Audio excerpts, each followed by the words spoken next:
want to say, Akutsu? We can do that. We get it. It's fine. Right, Akutsu? Why are you but I don't think you know what's going on. You just gonna waltz in here and bark orders? Kaito-san turned down your offer, didn't he? And the other guy is Yagami from his own detective agency. Before that, he was an accomplished lawyer. Now he's with Kaito-san independently. Check in, at least to show my face. Got a cold? It's a dust allergy, actually. Tough thing to live with. And I used to catch hell for it in the Yakuza. Quit that infernal sniffling, they'd say. Yeah. Feel like we're a small-time outfit in the media term, but RK will grow. We'll show you. But in the meantime, we'll leave the two of you be. Does that work? Finally, some sense. Best of luck with the growth. As the leader here, you need brains and brawn.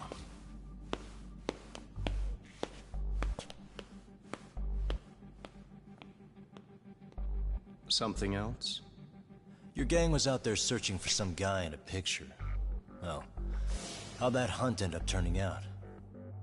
He was some kind of girls' bar manager, wasn't he? It sounded like he'd disappeared from Kamurocho more than a few years back. You have any luck tracking him down? We actually found that he's unfortunately dead. Likely murdered. Considering Kamurocho's reputation and the nature of his profession, I can't say I'm all that surprised. Got it. I guess I was just kind of curious. Always happy to oblige a detective.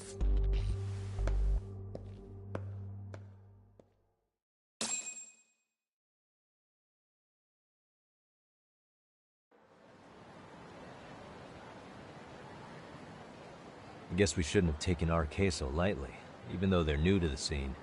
Yeah. Supposedly Sun was the one who spearheaded the campaign to scoop up all the ex-Tojo. Turns out he's teaching the next generation of thugs about protection money, loan sharking, mugging.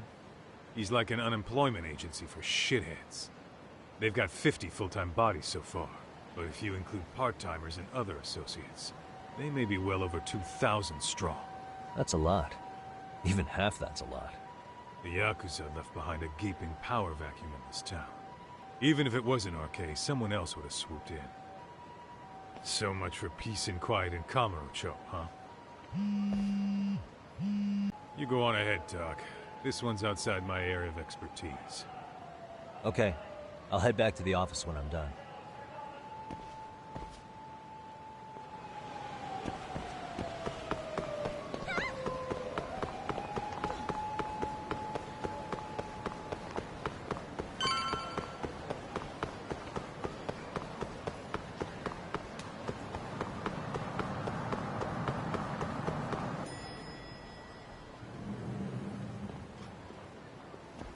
Oh, perfect timing, Yagami-san. And here I was about to go without you. Are you ready to visit Mamiya-san?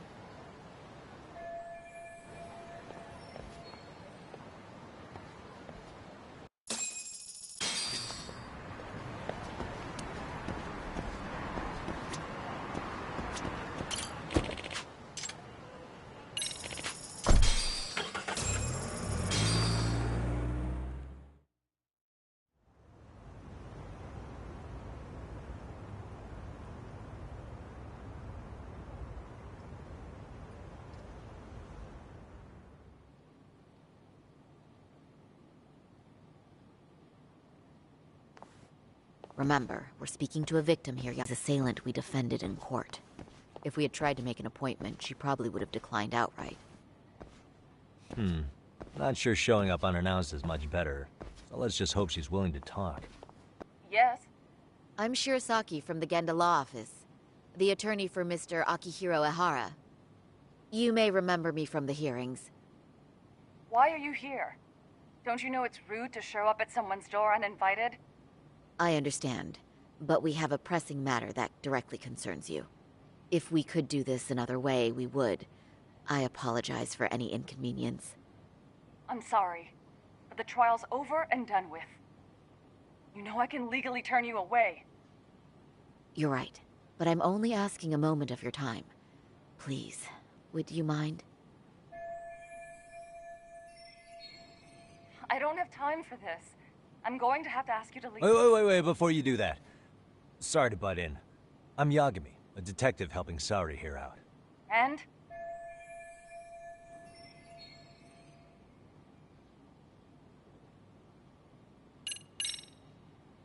Mamiya-san. Scratch that. Yui. You have a charming voice, you know that? I'm sorry, what? See? You did it again. The way you talk, it's like satin and velvet. Any chance I could hear you say a few other things?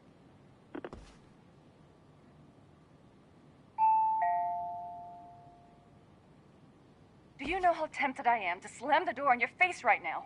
Oh, don't do that. Sorry. That was a terrible strategy. Please, miss.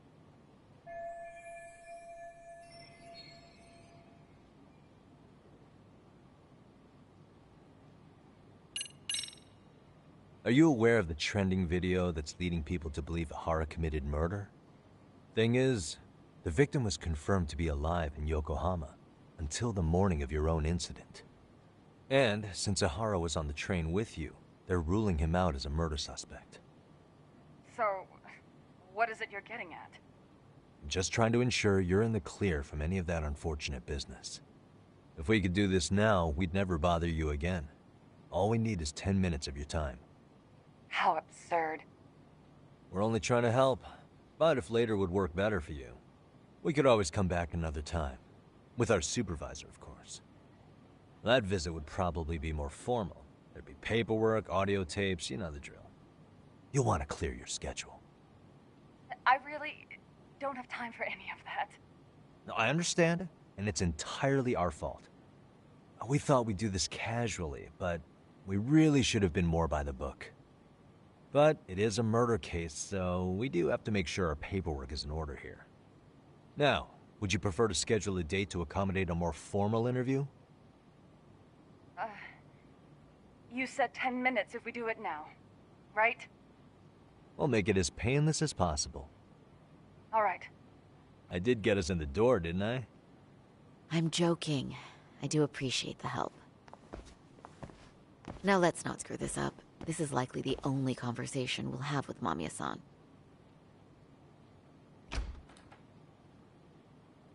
Hello. Hi there. Hi. Again, we apologize for the intrusion. Let's just get this over with already.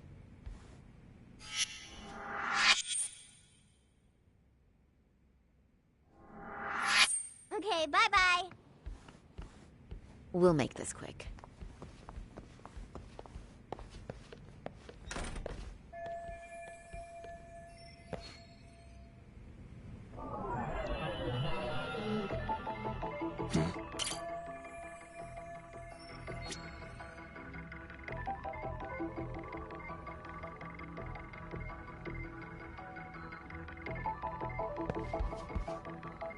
Hey.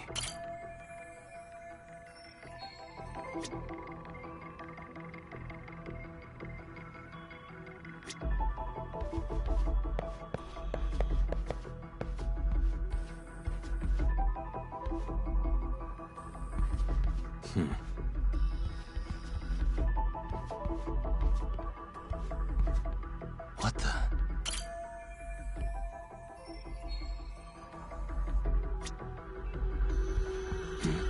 What the?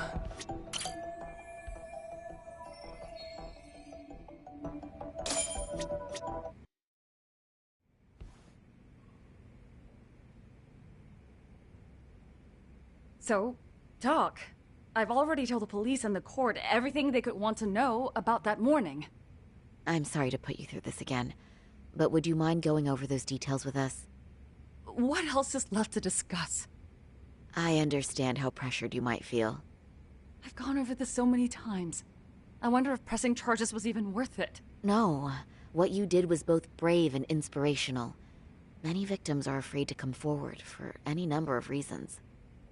Your voice might give them courage to find their own. Ironic. Hearing this from that Predator's defense team. Well, perhaps. Would you mind walking us through that day from the beginning? It's nothing so mysterious. I was just on my way to work when some man grabbed my butt. That's all it was. Nothing else was out of the ordinary that day? Correct. Not to pry, but where is your husband today? Still at work? He usually doesn't get home until later. On that note, I have to feed my son, so let's get this wrapped up soon. We'll try our best to. Moving along. On that day, you and Ahara-san boarded the train bound for Ikebukuro, correct? Had you ever seen the man before then? No.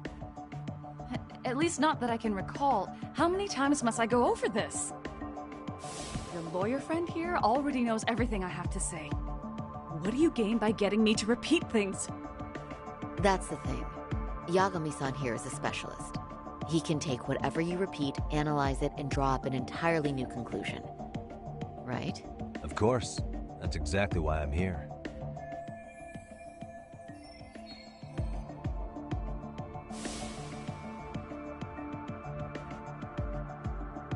In the security footage as you stepped onto the train, it looks like Ahara-san stepped right behind you. Were you aware of his presence at this point? I was. It felt like someone kept pushing up against me with no sense of personal boundaries. I remember second-guessing myself at the time, thinking it was normal for the train to be that packed.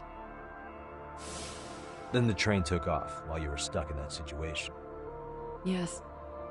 And then I felt the back of his hand against me. It kept getting worse from there, to the point where he went under my skirt. And the pig had the nerve to write it off as an accidental brush on a crowded train. But that kind of touch wasn't accidental. He even grabbed at me. Truly awful. And I do sympathize. I've also had to turn in an abuser like that.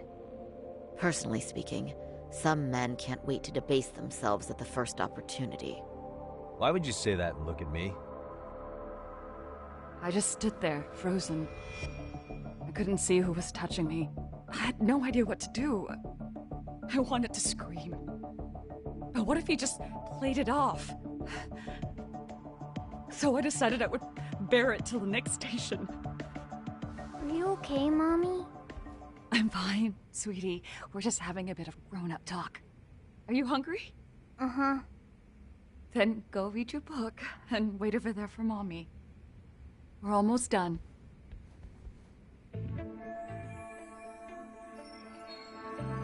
You said the abuse lasted the entire 6 minutes between Ikebukuro and Shinjuku Station. Did you see the groper's face at any time during that span? No. I was too terrified to look. And I thought, even if I did, he'd just pull away and escape. But just as the train was pulling into Shinjuku, I reached back and grabbed the hand on me. That's when I saw his face. Of course, he shook me off as the doors opened, but I'd already gotten a clear look at him. He must have known I could turn him in at that point.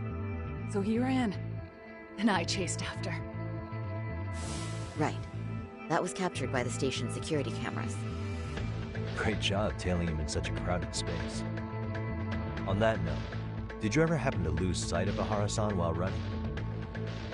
His cap was pretty easy to spot, and no one else was bolting off the platform like that, so I never lost sight of him. At that point, I could feel my voice returning, so I just screamed, "That man grabbed me!" I'm glad there were good Samaritans nearby. For sure. And there were a lot of smartphones out, so I figured there was no way for him to get away with it. I was so relieved. I see. I think I've got the gist of it. But now we've got a piece of evidence that contradicts what you've told us. What do you mean?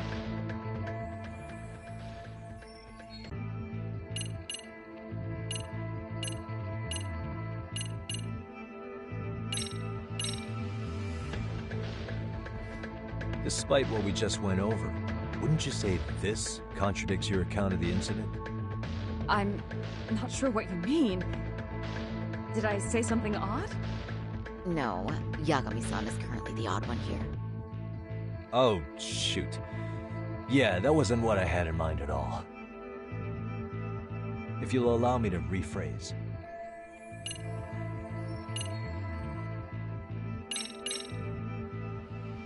Well, on the same day, at 6:30 a.m. in Yokohama. A student teacher named Hiro Mikoshiba was sent off to work by his mother. But he was soon abducted near his home, only to be found dead much later in Ijincho. Is that... According to the video, Ihara-san here is the murderer. what? He killed Mikoshiba in cold blood to get vengeance for his bullied son. His kid was about to graduate high school, but instead, he took his own life. So Ihara took it upon himself to punish his son's tormentor. That's awful. But now we come back to the issue here. If this footage is authentic, then Ihara-san couldn't have been your assailant. The victim's estimated time of death and Ihara-san's time of arrival in Tokyo simply don't allow for it. It's just not possible for someone to make that commute. But there's the flip side. If Ihara-san was in fact your assailant, it would mean this murder footage is a fabrication. I don't know what you expect me to say after all this. Right? Now you know how we're feeling. That's why we came to see if you had any leads for us. So that's what this is about. After hearing your story, I have no doubt you endured a lot that day. Which would obviously mean that murder video was faked. Then, who shared that video? And why? Wish I knew. Based on the quality, something this convincing would need quite a budget.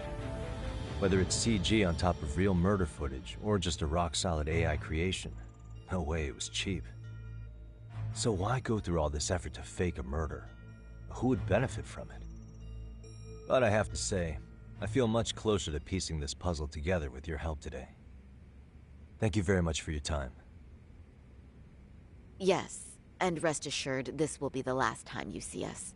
Our apologies for the unexpected visit, and for dredging up unpleasant memories. It's fine. So long as this is really the end of it all.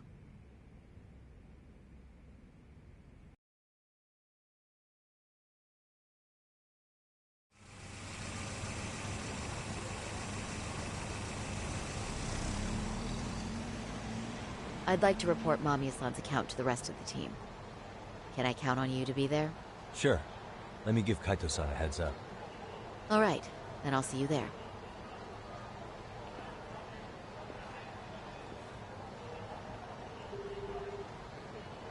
Yo, me. Hey, I just got back to Kamurocho. Everything good? Any news? All good here, man. What's with you? You worried Arcade got to me or something? I mean, they did run their mouths about stabbing us in the back. But if you're good, I'm good. Anyway, I'm heading to Genda so Sari-san and I can go over what we learned from Mamiya. You're the boss. As for me, I'm calling it a day. You do that.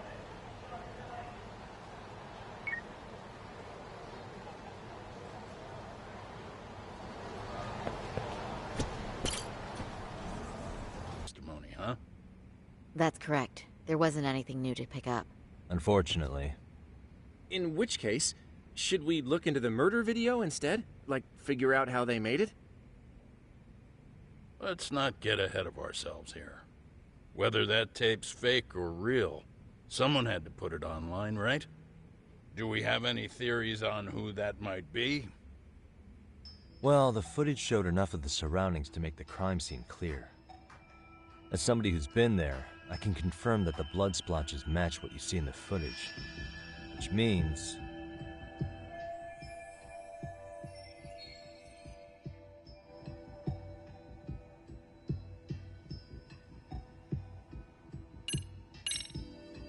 the murderer's accomplices have to be the ones who posted it for him. Yeah. I can't see it any other way.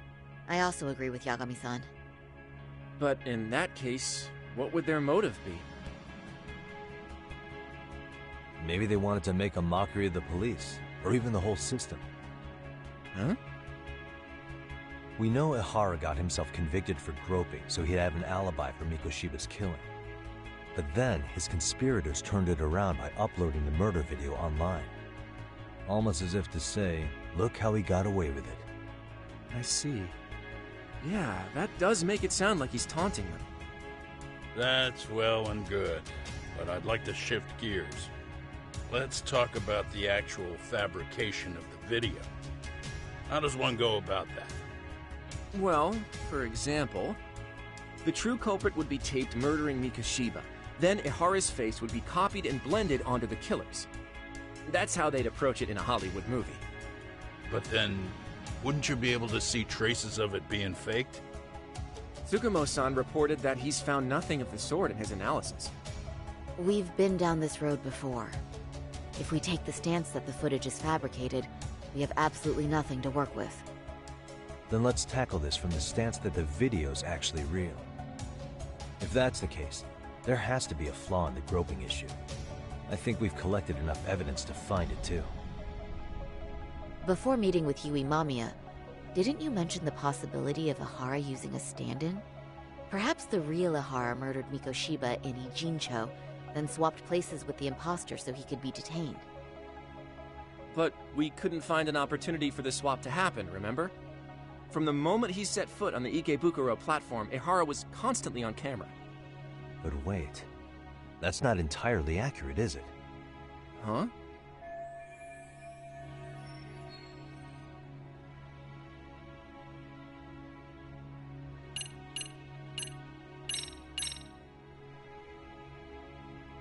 What do you think this evidence indicates? Ihara's transit card. That just shows he passed through the Ikebukuro station gate at 7:43 a.m. Its timestamp matches the security camera footage, so we know it's accurate.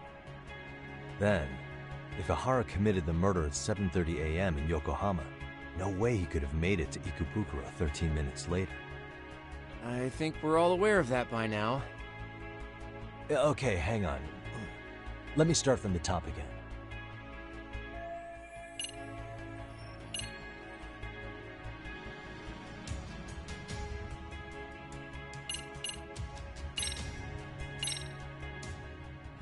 Remember how we mocked up a diagram of the Shinjuku station platform? Yeah. Oh, wait! That's it! You could be onto something. There's a point where Ihara wasn't on camera at all. What is this point you speak of?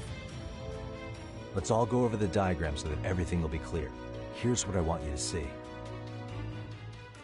Suspicious. Hey. It's very brief, but there's a moment where Ihara and Mamiya-san can't be seen by the security cameras. The dotted lines on the arrow represent the camera's blind spot. It does appear so. So you're saying this is where the groper, the fake Ihara, traded places with the real one? Can't say it's impossible, right? Right. Except if that actually happened, Mamiya-san would have been right behind them at the time. Could the two really swap places without her noticing? In a crowd like that, I think it's feasible.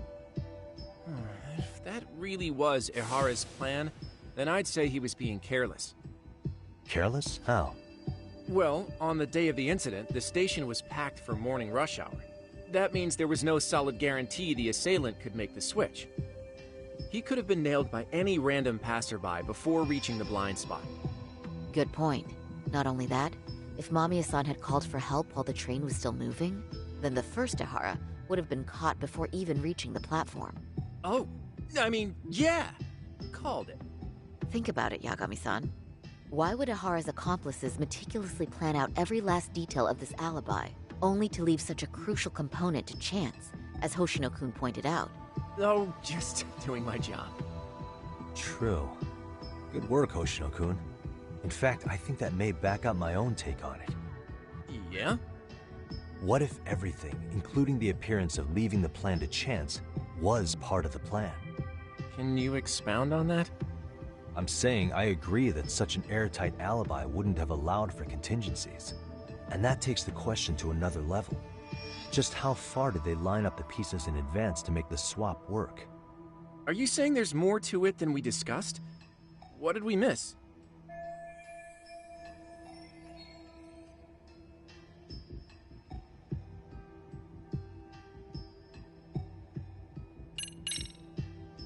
I know this won't go over well, but what if Mamiya was colluding with Ihara all along? Huh? Bear with me. Let's say Mamiya was in on this, and knew about the imposter in advance. If that's the case, the swap could happen right in front of her and no one but the three of them would know. You're saying the victim of a groping conspired with her assailant beforehand? That's ridiculous. Let me just say, I'm only trying to work out how a swap like that would be guaranteed to work. Now, if Hara and his stand-in both know that Mamiya will pretend not to, they can trade places in the blind spot with impunity. Conversely, if Mamiya wasn't in on the plan, the idea of a swap would never work. We can say with certainty that she would have seen the swap, so... she could have even called attention to the real Ahara the moment he stepped in. That way, the people around her would be focused on chasing the correct assailant. The rest is as we know it. They caught Ahara and detained him until the police showed up. Hold that thought. If your theory is accurate, what about Ahara's trace evidence? Remember that fibers of the victim's underwear were detected on his hand. Well, that can also be explained by Mamiya being in on the plan. For example, while the stand-in was showing himself at the security cameras, Mamiya could have easily provided Ahara access to a pair of underwear at the same time. Maybe the stand-in loitered around for so long because he was letting everyone else get themselves in place. It's not impossible. We can work out the other details later. But the point is, Ihara's murder alibi is shot if Mamiya was involved. In summary, it's possible Ihara disgraced himself to secure an unshakable alibi for Mikushiba's murder. I'll concede that it's an avenue worth pursuing. And when it comes to the prosecution, they can't just admit they got the first case so wrong. Plus, they can't question Ihara about Mikushiba's murder. In fact, their only option is to claim the tape was faked. So he managed to make a farce out of the system after all. Well, his court case for his son's bullying did get more or less thrown out, didn't it? The school, the investigative committee, and the court all agreed there wasn't enough evidence to convict anyone. No surprise for me that the guy held a grudge against the system for so long. Hold on. Before we all decide on this. What's up? The obvious question to me is why would Mamiya be party to such a crime? She appears more than financially stable, and she's even raising a child. So why would she do something so enormously risky as helping establish a murder alibi? Yeah, I haven't gotten that far yet. But maybe she was promised something that far exceeds the risk. Or maybe Ihara has some kind of dirt on her even? Enough to make her help with a murder? What sort of secret would be big enough to force someone into that corner? What info do we have on Mamiya anyway? Maybe we can spot a connection to Ihara through her profile. I'll pull her information. Just a second. Oh, I just thought of something else those two would have guaranteed by working together. What's that? If Ihara wanted to use this crime as a murder alibi, he needed it to blow up into the public eye. But if he had chosen a victim who stayed silent, then nothing would have come of it. A solid plan would need to eliminate that variable, which means Mamiya being an accomplice was crucial to Ihara's success. That's true. Looks like Ihara pulled one over on the prosecution then. Had his accomplices right where he wanted them, even his victim. Once we learn how he's connected to Mamiya, we can root out the rest of his team. Let's see. According to her file, her maiden name is Yui Suzuki. 30 years old, so that's consistent. Originally from Ota, Tokyo. Attended a private high school called Kurakawa Academy. Later graduated from Toto University. Huh. Met her husband on the job, apparently. Her husband, Taichi Mamiya, is an industrial designer at Techno Zeta Inc. 6 years ago, she gave birth to their only son, Sota-kun, who's now in first grade. Hold on. You said she went to Kurakawa Academy? I heard that name in Ijincho. If I recall correctly...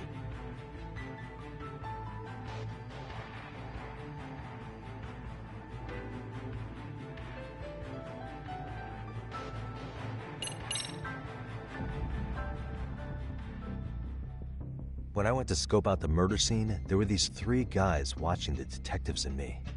They told us they were just checking things out, but they mentioned they're Kurokawa grads too. You have any ID on you? Will my license work? Kake-san, age 30. Akaike-san, age 30. Mami is 30 as well. What's that got to do with anything? Aren't we trying to find a connection between Mamiya and Ihara? I found the Kurokawa Academy website. Looks like they're pretty prestigious. It's in Tokyo, specifically in Ota. Pretty close to where Mamiya lived. Oh. What? The girls there get such cute uniforms. You little... You want to start all over from the bar exam? Wait, I've seen that uniform before too, actually. Where?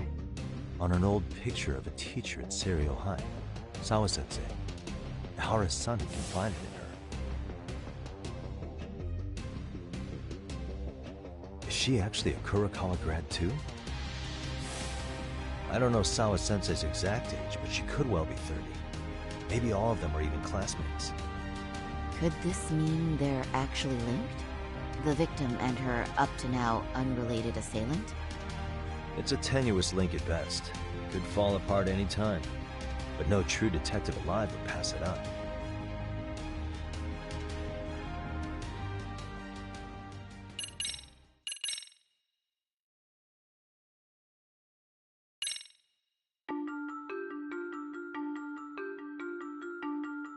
A previously unseen link is established between the groper and the victim.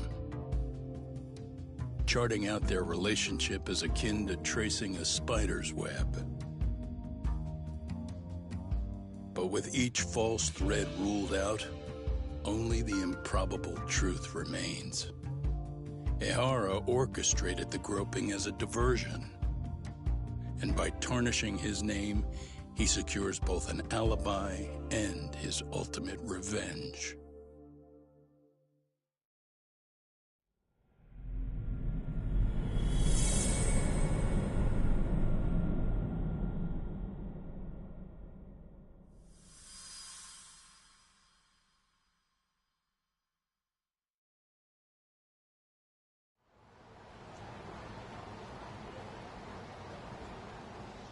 Hiro Mikoshiba's murder was sparked by the bullying of Toshiro Ihara, who committed suicide 4 years ago.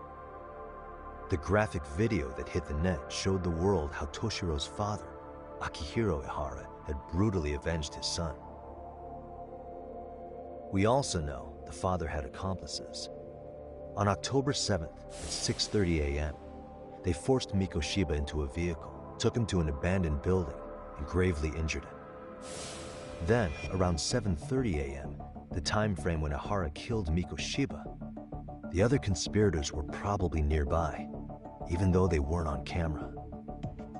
At the same time, 30 kilometers away at Ikebukuro Station, a man who looks like Ihara is caught on camera.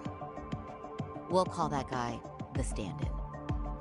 The stand-in made sure he was in front of the cameras for more than an hour before boarding the 9:06 a.m. train. The same one Yui Mamiya was on. After committing sexual battery on that train, he meets the real Ihara in the camera's blind spot, and they change places. That's how he established a false alibi for Mikoshiba's murder. And to achieve this, the victim, Yui Mamiya, had to have been in on it from the start. Sure are a lot of people getting their hands dirty for Ihara. Mamiya, Ihara's stand-in on the train, the guys who kidnapped Mikoshiba. How did some troubled cop manage to recruit so many allies? Well, one person that comes to mind who might be the key to all this is Yoko Sawa. She's a teacher at Seiryo High. She was the only adult Toshiro-kun ever told about the bullying, and she supervised Mikoshiba as a teacher before he disappeared. On top of that, she's a Kurokawa Academy graduate, same as Mamiya. Those trespassers at the murder scene were also from Kurokawa.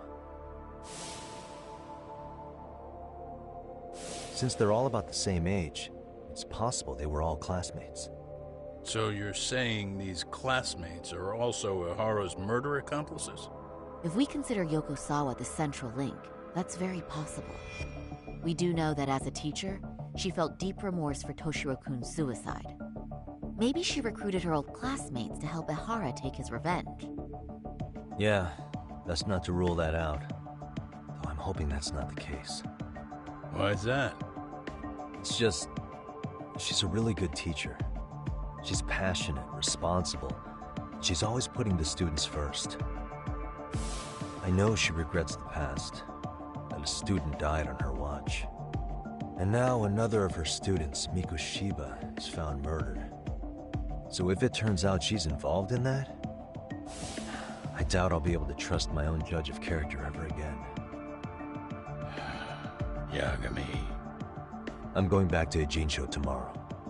The plan is to bring up Mamiya's name to Sawa-sensei and see how she reacts. Until then, let's not jump to conclusions about her involvement. All right. Can I chime in real quick? I was looking into Kurakawa Academy and I stumbled across something that may be relevant. What's that? Well, it happened 13 years ago, but there was an attempted suicide. A third year jumped off the school's roof after being thoroughly humiliated. Actually, Sawa-sensei mentioned that. She said it was a boy in her class. Right, that's gotta be the same case then. The student's name was Mitsuru Kusamoto. He's 30 now, but still in a coma. Huh, and all that info's on the net? It wouldn't be normally, but his mother happens to be Vice Minister of the Ministry of Health. Apparently, his successor couldn't contain the resulting chaos, which is when Kusamoto-san got tapped to lead. They couldn't afford another criminal scandal, so her promotion was out of the blue. She was a safe choice, a veteran with tenure and experience. Not to mention, her son's tragedy made people see her as a more sympathetic figure. Very popular. She's kind of a new generation heroine, so to speak. Huh. Is any of that relevant to the case at hand, though? Who knows? But Reiko Kusamoto and Ihara both have children who were bullying victims. I don't think that's a connection we can afford to overlook, if you ask me. Okay, so Kusamoto's son. What exactly happened to him?